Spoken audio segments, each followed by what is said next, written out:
Alright, yo, what is up, you guys? Orion Tech Tips here, back at it again, bringing you guys a $900 system build. I know it's been a long time since I've done a computer build before. But anyway, so this one is a 900 one. I've never done it before, but I will try to just, like, get into, like, more computer builds. So, okay, anyway, uh, for the CPU, I went with the Ryzen 5 2600. This is the second gen Ryzen chipset. Um, so basically, it's 6 cores, 12 threads, 3.4 gigahertz. Um, you can overclock it if you want to, if you're comfortable with that. It is the AM4 socket, so so that shouldn't be a surprise to anyone though. Um, so basically, uh, it's if you're building with this, keep in mind that you can only put in a 64 gigabytes of RAM. But again, if you're building with this chip, you probably wouldn't want more than 64 gigabytes of RAM, or you would be building with a more high-end chip. Anyway, turbo frequency is 3.9 gigahertz. Um, Fact is, if you want, you can get 4 gigahertz, but you would have to buy like an insane cooler, and it's just a pain, and it's just not worth it. So just take the 3.9 and performance 3.9 versus 4 gigahertz. It's not that much different at all. Anyway, and then we will just, I think since it can only go up to 3.9, there's really no point in buying an extra cooler.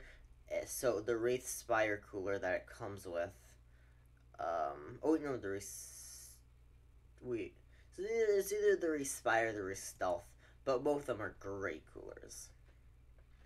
Um, anyway, for the motherboard, this is just like a basic, it's the B450M, which I'm sure everyone has heard of, because it's simply just a great motherboard. As you can see here, the design, it's 4 RAM slots, space for an M.2, uh, yeah, it's, yeah, it supports, max memory is 3200 megahertz.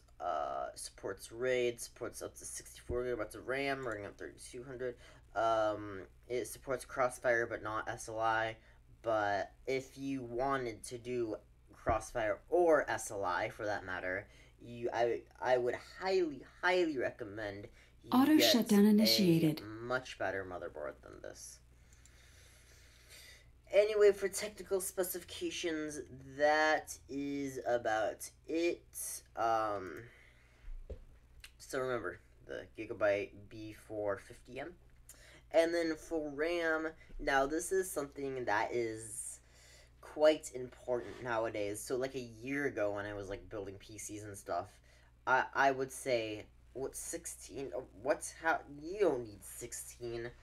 That was true at the time, but now the statement that I say 8 is you should get 8. I'd say, like, if you're playing, like League of Legends, CS:GO, uh Overwatch, just those lighter titles than 8, but I'm sure you guys will be playing more than just a few light games. So if you do want to get into those more intensive titles, then definitely get the 16 gigabytes. So anyway, this is 3000 megahertz, which it easily will support by the Ryzen 2600. I'd highly recommend you do the 3000 megahertz because Ryzen definitely, Intel, it won't really take advantage of that, but the Ryzen chipset definitely will. Now, yeah, so this is just the Corsair Vengeance LPX 16 gigabytes DDR4 3000 megahertz. Anyways, for the SSD, we went with the Samsung 860 Evo. Now,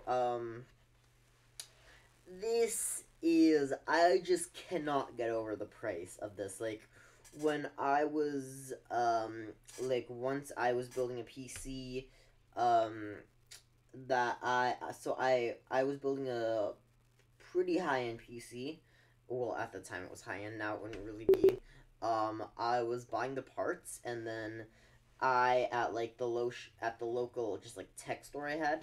I bought a Samsung 850 Evo 250 gigabytes for $120. This is like, well, not quite half the price, but double the storage for a significantly less amount of money, and it has a higher read and write speed. Like, that is just an amazing deal. That, like, if you want a terabyte, that's going to be a little bit more expensive, but if you think you need a terabyte, then yeah, I guess go ahead.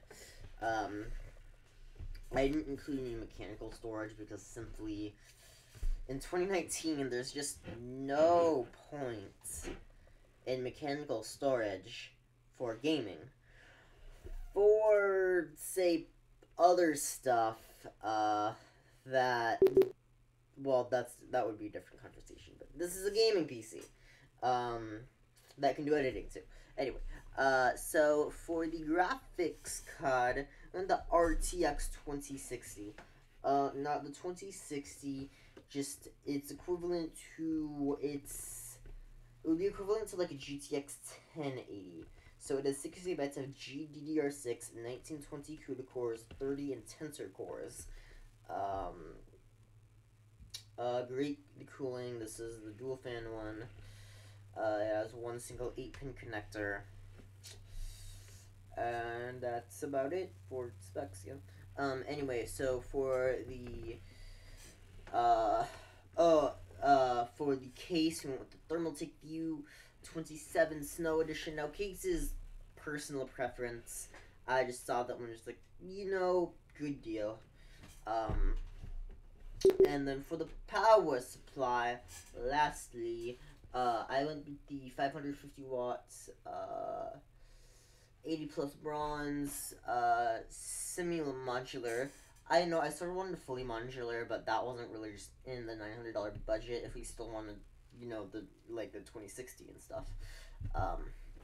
So yeah, that's really, this will, as you can see here, it will take about 250 watts to power. So you have, like, if you want something, like, if, like, say you want to upgrade to, like, a 3rd generation Ryzen chip when those come out, or like a 20 Ti even, you will still have easily enough wattage for that. And that is it. So the total price with mail-in rebate is $907. Without mail-in rebate, it is $972. So definitely take advantage of that mail-in rebate. Okay, anyway, that is about it, for the parts portion of this. But next, I want to talk about the performance. So basically, if you if you want to game at 4K, but you don't want to spend like thousands of dollars, this is a great alternative. You cannot like max out a game like Battlefield 5 with onboard ray tracing, which the 2060 does support if you're interested in that. But yeah, so in terms of 1080p performance, you will be able to play quite a bit of games at high refresh rates. Though those being even like Battlefield 5, Call of Duty Black Ops 4, Fortnite, PUBG, H1Z1, the new Anthem Legends, Overwatch Lawbreakers, Arma 3, just, what else? Far Cry 5, Hitman 2, Just Cause 4.